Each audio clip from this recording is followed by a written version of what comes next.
Thank you for listening to the John and Heidi Show Bonus Hour. Excited to have Brent Baker joining us in the studio right now. Brent is a real estate professional with Keller Williams and Clients First Group in Sioux Falls. And we started a couple weeks ago. We're going to wrap up the list today. We have a list of items that are easily overlooked, maintenance items. And Brent, what is the next thing on the list? Railings.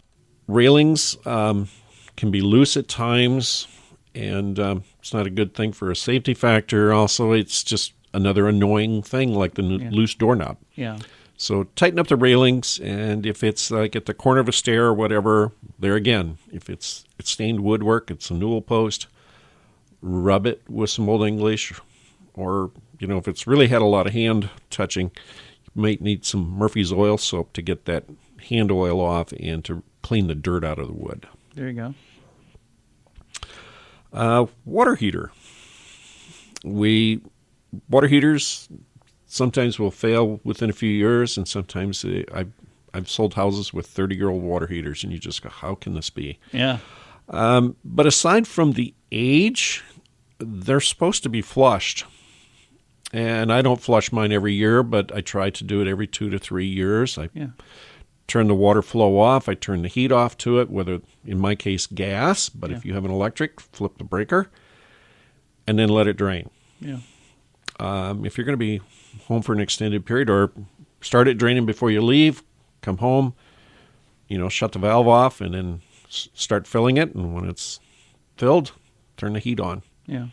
But get that crud out of there so it lasts longer. The other thing is up at the top, you might get corrosion at the fittings on the top of the water heater. Yeah. And that's, will eat away at the metal. So get that scrubbed off. And it's normal, but if you take care of it, it can look a lot better and be better for the actual water heater. Correct. Otherwise, you might have a fitting break, or when you do actually have to replace it, you end up doing more work than necessary. Absolutely. Decks, we all know about the decks on the front and back of our house. Yeah. Wash it, keep it stained or painted. If the, I can't think of the word, but the posts, the little... Oh, the railings? The railings, but also the... Spindles. There's the word. Keep them tight. Yeah. And wood decks, as they age, are going to get a little looser because the wood has shrunk a little. So get those tightened up. When I show houses, almost everybody goes out in the deck and leans on the railing. Yeah. Or they grab it and they're looking over the yard.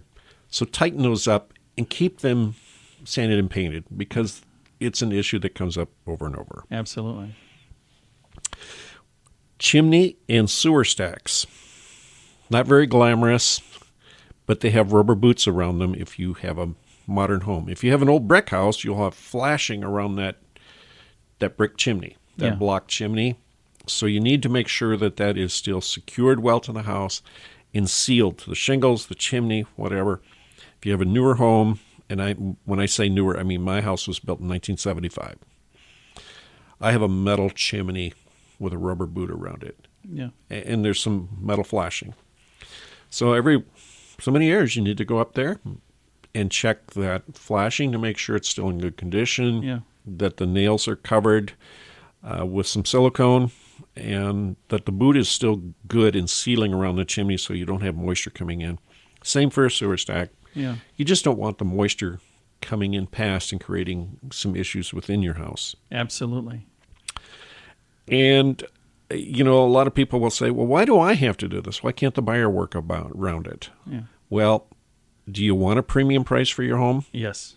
Okay, if you want a premium price for your home, you do have to offer a premium product. And this is one of those things where, again, not every transaction is going to require an inspection, but many do.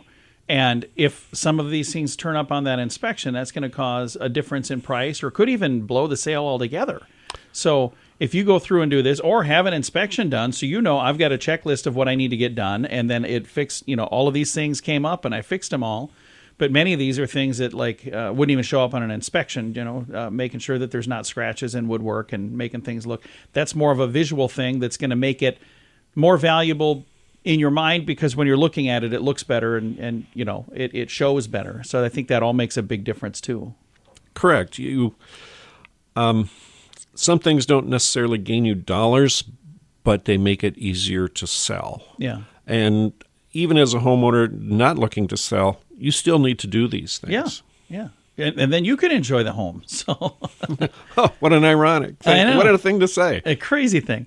Brent, if somebody listening is in the market to buy a home or in the market to sell a home, or if they just have a real estate related question, what is the best way for them to connect with you? 605-310-0297. You can call or text, or Brent Baker at kw.com. Very nice. You can find him online as well and see listings and get more information at clientsfirstgroup.com.